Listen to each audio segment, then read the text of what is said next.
Hello students, how are you? I hope you all will be fine. Now today I am going to continue our second chapter, units and measurement, and my today's topic is dimensions and dimensional analysis. Students, when a derived quantity is expressed in terms of fundamental quantities, okay, it is written as the product of different powers of fundamental quantities, and the powers to which fundamental quantities must be raised in order to express the given physical quantity are called its dimensions. Okay, तो जो powers होती हैं वो उस physical quantity की dimensions होती हैं, उस physical quantity में dimensions होती हैं, ठीक है नहीं? जैसे for example we have taken here speed is equal to होता है distance upon time, because distance is length, so length upon time. Okay, and actually when we are going to express a physical quantity in terms of a dimensional formula, then we enclose the whole physical quantity in a square bracket. Okay, in a square bracket. So here this speed is in a square bracket we have taken here, and length the power 1 हो जाएगा, ठीक है, because the length having power 1, and the time because it is in denominator, ठीक है, when you take it in numerator then the power becomes -1 of this time. Okay, so this speed is equal to L to the power 1 and T to the power -1. इसको हम कहते हैं dimensional formula. तो जब हम dimensions के terms में किसी भी फिजिकल क्वांटिटी को लिखते हैं तब उसको हम डायमेंशनल फॉर्मूला कहेंगे या dimensional equation. When you take right and left hand side, right hand both actually, then you will say this is a dimensional equation. Okay, जब आप सिर्फ इतना लिखते हैं L1 T-1, तो ये डायमेंशनल फॉर्मूला होगा. जब आप इसको कंप्लीटली लिखेंगे फिजिकल क्वांटिटी के साथ में, ठीक है, तो उसको हम डायमेंशनल इक्वेशन कहते हैं. ठीक है, clear students? Now here these are the powers of this physical quantity. Speed का जो पावर होंगी वो 1 है और -1. 1 किस में है? लेंथ में, और -1 किसका पावर है? टाइम का पावर है. तो इस तरह से हम इसको कह सकते हैं कि dimensions of speed are 1 in length and -1 in time. इस तरह से हम इसको रीड करते हैं. Clear students?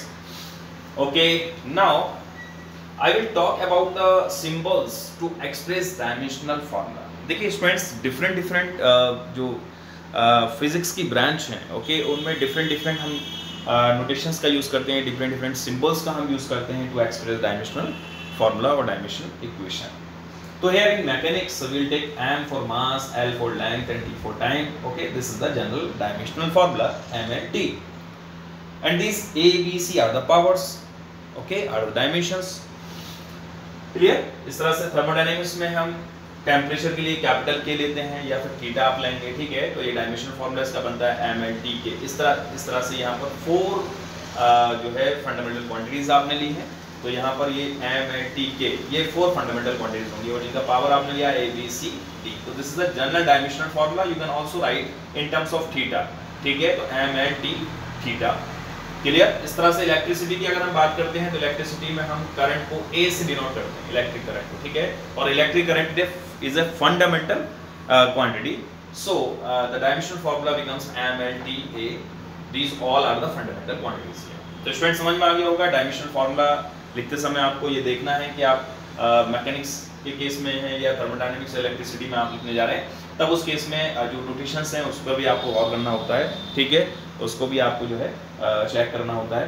क्लियर? अच्छा, अब हम बात करते हैं डायमेंशनल फार्मूलाज की. हम डिफरेंट फिजिकल क्वांटिटीज के डायमेंशनल फार्मूला निकालेंगे, ठीक है. जैसे कि फोर्स हमने लिया है, first this force is equal to, तो firstly जब when we are going to write the dimensional formula, तो firstly we will write the formula of that physical quantity. Okay, तो here this force is equal to, हमें मालूम है, we know this force is equal to m into a, mass into acceleration. Clear? Now we'll break the drive quantity into the fundamental quantities. तो यहाँ पर हमने देखा mass is already a fundamental quantity but a is not a fundamental quantity, it's a drive quantity. So we'll break this acceleration into fundamental quantities. Clear?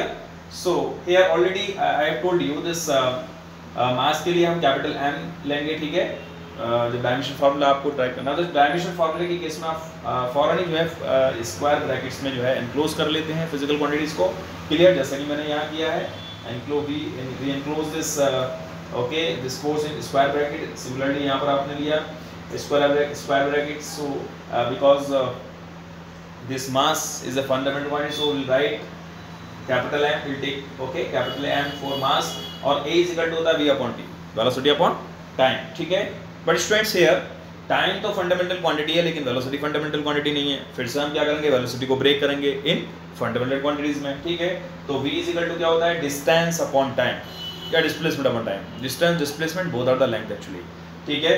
तो L upon T, clear. तो V is equal to क्या हो गया, L upon T, और upon में फिर से यहाँ देख रहे हैं वो अपॉन में T ऑलरेडी है, ठीक है। तो it becomes L upon T square, clear.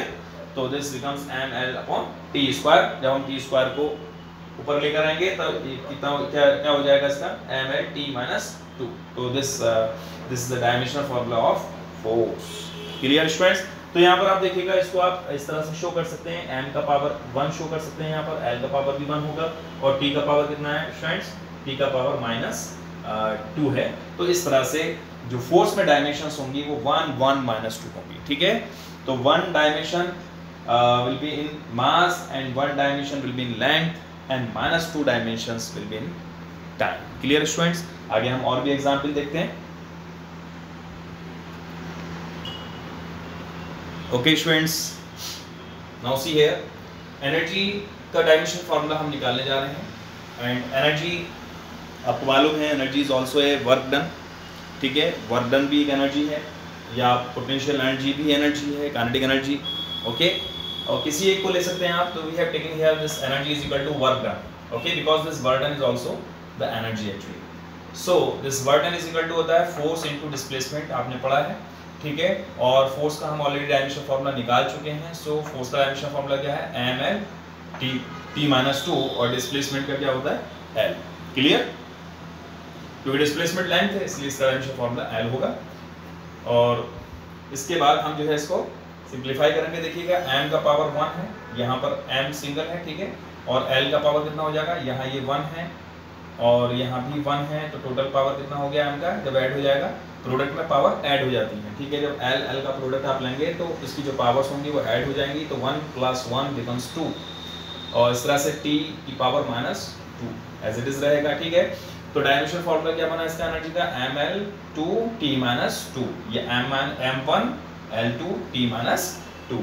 तो डायमेंशनल फार्मूला एनर्जी का बना m1 l2 t - 2। तो पावर्स क्या होंगी, 1 2 - 2, 1 is in mass power, okay, 2 in dimensions, 2 in length and -2 in time, clear। okay students, इसके बाद हम पोटेंशियल एनर्जी का डायमेंशन फार्मूला लिखेंगे। तो potential energy is equal to क्या होता है, mgh, क्लियर। और m को हम कैपिटल M लेते हैं, और यहाँ पर h जो है वो एक लेंथ है, हाइट है, height is also A length, so it will denoted by capital L, okay, and g here is a acceleration due to gravity, okay। so this g is equal to a is equal to acceleration क्या होता है, v upon t, ठीक है, change in velocity upon time. और velocity का dimension formula क्या होगा, lt - 1, और टाइम का t हो गया। तो इस तरह से इसका डायमेंशन फार्मूला एक्सेलरेशन का आता है lt - 2, या आप इसको इस तरह से लिख सकते हैं l1 t - 2, ये एक्सेलरेशन का डायमेंशन फार्मूला हो गया। इस तरह से हम g का डायमेंशन फार्मूला निकाला आपने। और देखिए वेलोसिटी का यहाँ डायमेंशन फार्मूला हमने ये देखिए वेलोसिटी का डायमेंशन फार्मूला यहाँ निकाला है, तब उसको उसकी वैल्यू को हमने इसमें पुट करी है, ठीक है। क्योंकि एक्सेलरेशन v अपॉन t होता है, तो वेलोसिटी का भी हम पहले निकालेंगे। तो velocity is equal to the distance upon time, और डिस्टेंस l अपॉन t हो गया, तो lt - 1 हो गया। इस वैल्यू को हमने यहाँ पुट किया, lt - 1 अपॉन t, तो इस तरह से ये lt - 2 हो जाता है। And this is the dimension formula of acceleration. Now अब यहाँ पर आप इसको निकाल सकते हैं, पोटेंशियल का डायमेंशनल फार्मूला क्या होगा, पोटेंशियल एनर्जी का dimension formula. So it becomes m, g का डायमेंशन फार्मूला आपने क्या निकाला था, lt - ml t - 2, ठीक है। और फिर से आप देखिएगा स्टूडेंट्स, देखिए यहाँ पर h भी है, और h का डायमेंशन फार्मूला क्या होगा, l होगा। इस तरह से यहाँ पर ये 2 हो जाएगा, क्लियर, ठीक है स्टूडेंट्स। मास का डायमेंशन फार्मूला m हो गया, और g का क्या है, lt - 2 हो गया। तो हमने lt - 2 लिया था, लेकिन यहाँ पर एक h है जो भी h भी लेंथ है एक्चुअली, ठीक है। सो इट का l का पावर कितना हो जाएगा, 2 हो जाएगा। तो इस तरह से डायमेंशन फार्मूला बनता है m × t - 2। This is the dimension formula of energy, potential energy. देखिए यहाँ पर आप देखिएगा एनर्जी का डायमेंशन फार्मूला सेम ही आएगा। यहाँ कितना आया था, m × t - 2, और पोटेंशियल एनर्जी का भी सेम आया है, m × t तो इस तरह से एनर्जी चाहे कोई भी हो, चाहे वर्क डन आप ले रहे हैं या फिर कोई भी किसी भी टाइप की एनर्जी है, सभी का डायमेंशन फार्मूला एक ही रहेगा, डायमेंशन फार्मूला में चेंज नहीं आएगा। ठीक है, इस तरह से स्टूडेंट्स हमने यहाँ पर इलेक्ट्रिक चार्ज का डायमेंशन फार्मूला निकालना है। तो इलेक्ट्रिक चार्ज का पहले आपको फार्मूला मालूम होना चाहिए। As we know I is equal to होता है Q upon electric current is equal to electric charge upon time होता है। ठीक है, तो यहाँ से electric charge is equal to क्या हो जाएगा, I इंटू टी। क्लियर, और I एक फंडामेंटल क्वांटिटी है। ठीक है, और इसको हम डिनोट करेंगे A से। ठीक है, और T को हम T से डिनोट करेंगे, कैपिटल T से। इस तरह से डायमेंशन फार्मूला बनता है A की पावर 1 T की पावर 1 बनता है। ठीक है, this is the dimension formula of electric charge. इस तरह से स्टूडेंट्स हम इलेक्ट्रिक पोटेंशियल का डायमेंशन फार्मूला भी निकाल सकते हैं, क्योंकि we know that electric potential V is equal to that work done per unit charge. Okay, W upon Q। ठीक है, तो W अपॉन Q हमने लिया यहाँ, लेकिन हम पहले W का डायमेंशन फार्मूला पहले निकाल चुके हैं हम ऑलरेडी। ठीक है, वर्क डन का डायमेंशन फार्मूला आपने निकाला ना, ml2t-2। ठीक है, वो सेम ही रहेगा। तो क्योंकि W is equal to F into S होता है, इसी से आपने निकाला है F इंटू S। ठीक है, ml2 ml2t-2, ये किसका हो गया, W का डायमेंशन फार्मूला हो गया। इसी तरह से Q का भी निकाल चुके हैं, A1 T1। ठीक है, ये Q का डायमेंशन फार्मूला हो गया। अब दोनों को हम क्या करेंगे, दोनों की वैल्यू को यहाँ पुट कर देंगे, W और Q की। W का डायमेंशन फार्मूला ml2t-2 और Q का डायमेंशन फार्मूला A1 T1। तो इस तरह से finally after solving you will gate m की पावर 1 L2 T, यहाँ 1 है, ऊपर में -2 है, तो इसको जब ऊपर लेके जाएंगे तो ये -1 हो जाएगा, तो -2 और -1 बिकम्स -3। ठीक है, और A की पावर 1 है, अपॉन में है, जब ऊपर लेके जाएंगे तो ये A-1 हो जाएगा। तो इस तरह से इसका डायमेंशन फार्मूला क्या बना student, M1 L2 T-3 A-1। आप ये कह सकते हैं कि इलेक्ट्रिक पोटेंशियल के जो डायमेंशंस हैं, 1 dimension will be in mass, 2 dimension will be in length, and -3 dimension will be in time, और -1 dimension will be in current. Okay, clear? Okay students, next है आपका कैपेसिटेंस। ठीक है, कैपेसिटेंस का dimension formula हम निकालेंगे। तो कैपेसिटेंस का जो फार्मूला होता है C is equal to Q upon V होता है, charge per unit electric potential actually. ठीक है, तो यहाँ पर V क्या है, इलेक्ट्रिक पोटेंशियल है, Q अपॉन V। ठीक है, तो फार्मूला आपने लिया Q अपॉन V। Q का डायमेंशन फार्मूला आपको मालूम है A1 T1, और V का डायमेंशन फार्मूला भी आप निकाल चुके हैं। Here this is the dimension formula of electric potential, so will write here M1 L2 T-3 A-1। Okay, same here. Okay, then finally देखिए यहाँ m की पावर 1 है, जब हम इसको ऊपर लेके जाएंगे तो m की पावर -1 हो जाएगा, n की पावर 2 है, ऊपर लेके जाएंगे -2 हो जाएगा, t की पावर -3 है अपॉन में, और यहाँ पर ऊपर आप देख रहे हैं t की पावर 1 है, जब इसको -3 को ऊपर लेके जाएंगे तो कितना हो जाएगा, 4 हो जाएगा, +3 हो जाएगा, और +3 + 1 4 हो जाएगा, इसका t का टोटल पावर 4 हो जाएगा। इसी तरह से a को जब ऊपर लेके आएंगे आप तो ऑलरेडी a की पावर 1 है यहाँ पर, और जब इसको भी ऊपर लेकर आएंगे तो ये +1 हो जाएगा, so it becomes a to the power 2. So finally you have got it. Dimension formula of capacitance is m to the power -1, L to the power -2, and t to the power 4 और a to the power 2. This is the dimension formula of capacitance. तो student समझ में आ गया होगा किस तरह से आप डायमेंशन फॉर्मूलाज निकालते हैं। ठीक है, okay students, now other physical quantities I have taken here. देखिए स्टूडेंट्स,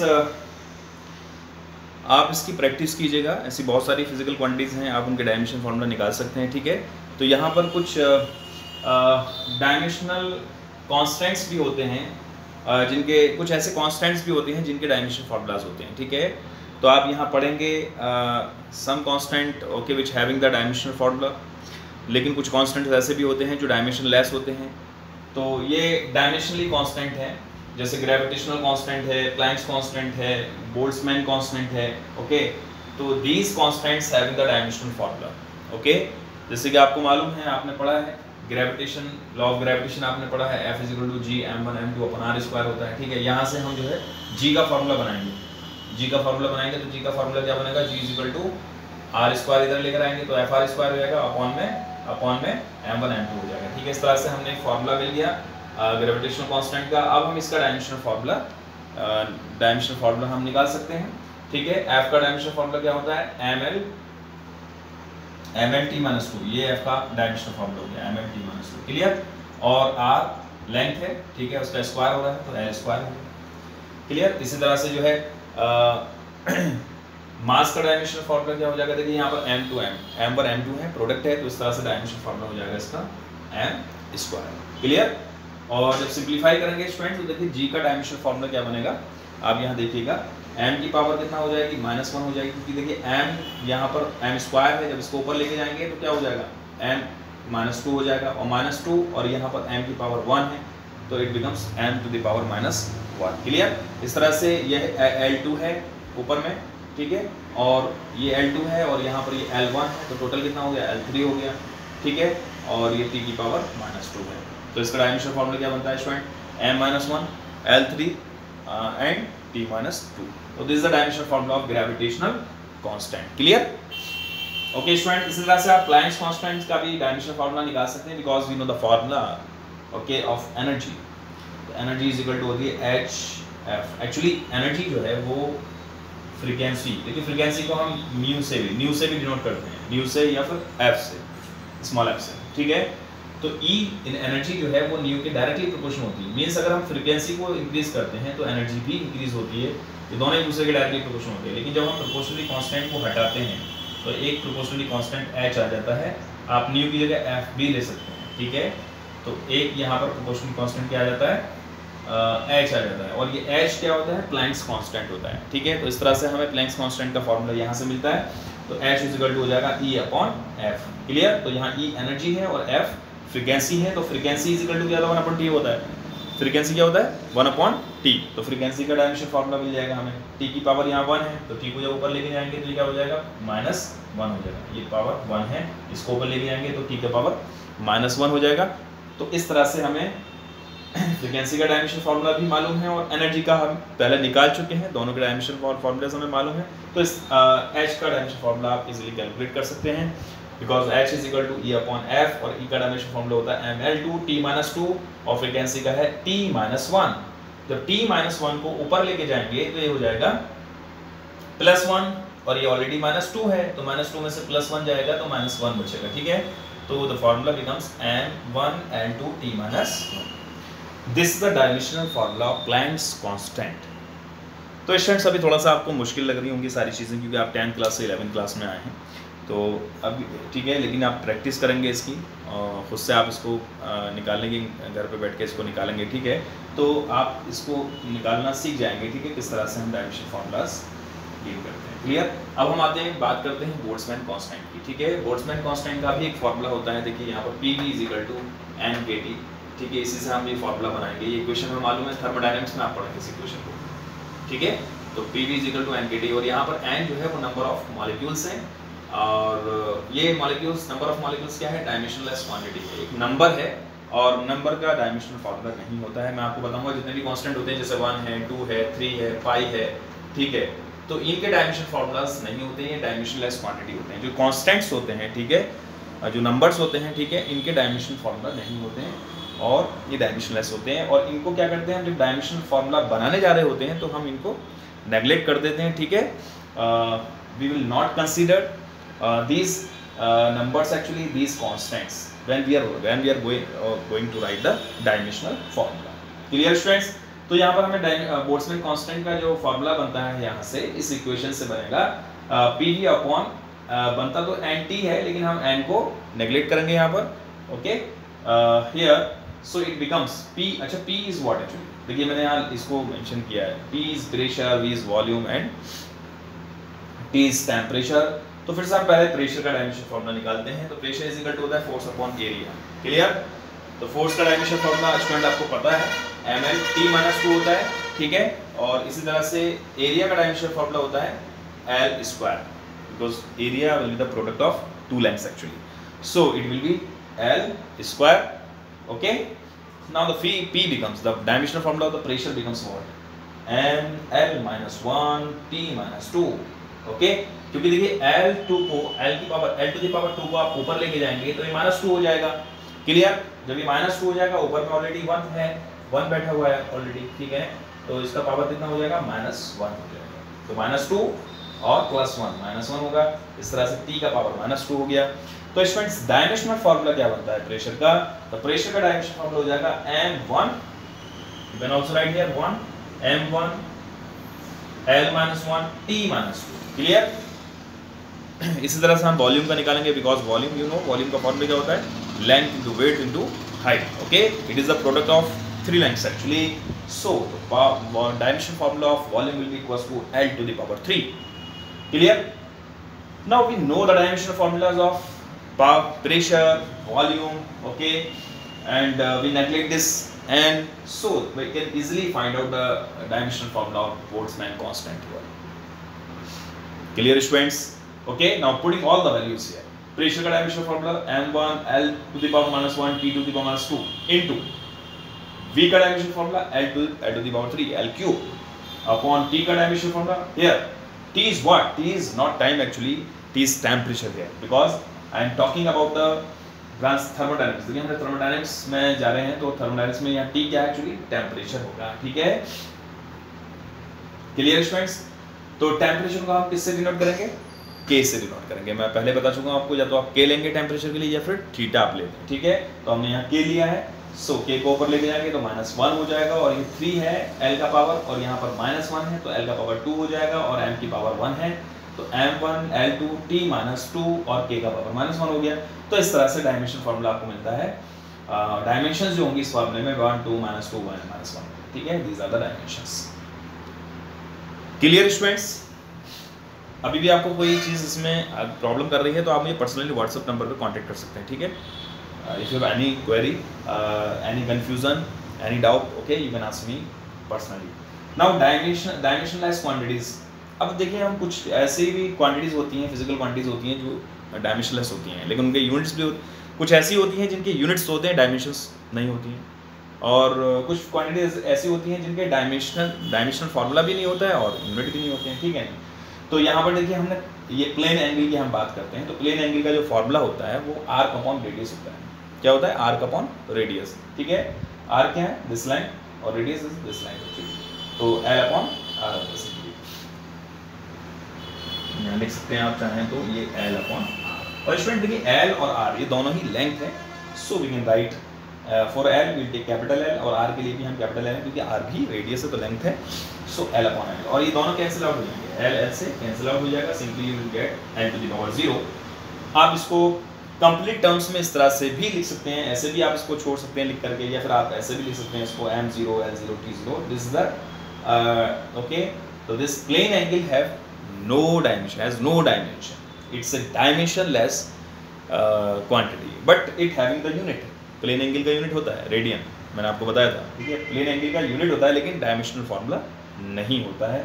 ठीक है? इसी तरह से हम स्ट्रेन की बात करते हैं स्टूडेंट, आगे आप पढ़ेंगे इसी में 11th क्लास में आप, ये स्ट्रेन एक फिजिकल क्वांटिटी है जिसका फार्मूला होता है change in length upon length. Here this delta L is the change in length upon L। ठीक है? और चेंज इन लेंथ, जब आप दो लेंथ का डिफरेंस लेंगे और आप ऑब्वियसली आपको एक लेंथ ही मिलेगा। ठीक है? So this change in length is we have taken L upon L, so this in this case these L also cancel out each other, then finally you will get what? m0 L0 T0। okay, no dimension, it's also a dimensionless quantity। okay students, समझ में आ गया होगा? there are some quantities which having no dimensions। clear? और ये जो constants होते हैं इनको हम नेग्लेक्ट कर देते हैं, इग्नोर कर देते हैं, इनकी कोई डायमेंशंस नहीं होती हैं अगर कहीं फॉर्मूले में। जैसे काइनेटिक एनर्जी का फॉर्मूला क्या होता है स्टूडेंट्स, मैं अभी आपको बताता हूँ। एक मिनट,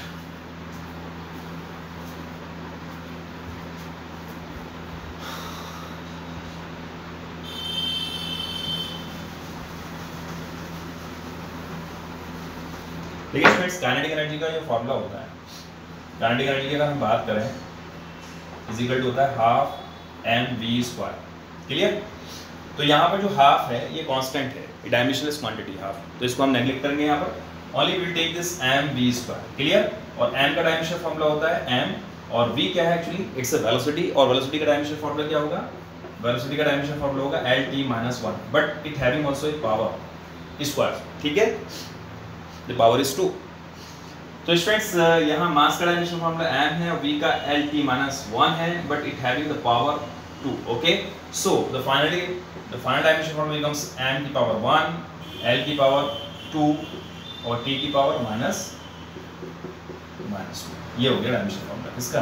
काइनेटिक एनर्जी। क्लियर? इसी तरह से हम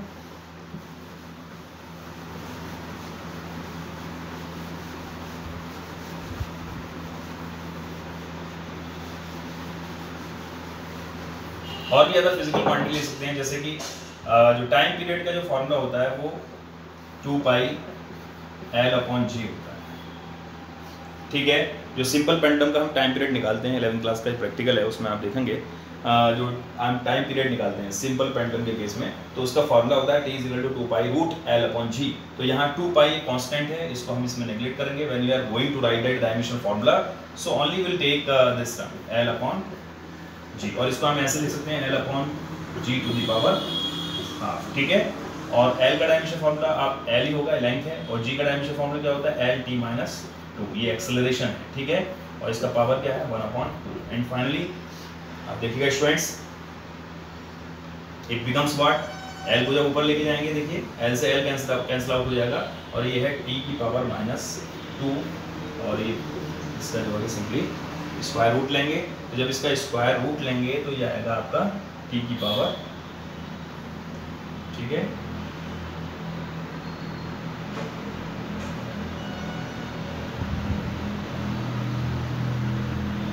ये t की पावर हो जाएगा, सिंपली इसका स्क्वायर रूट लेंगे, t की पावर माइनस 1 हो जाएगा 1 अपॉन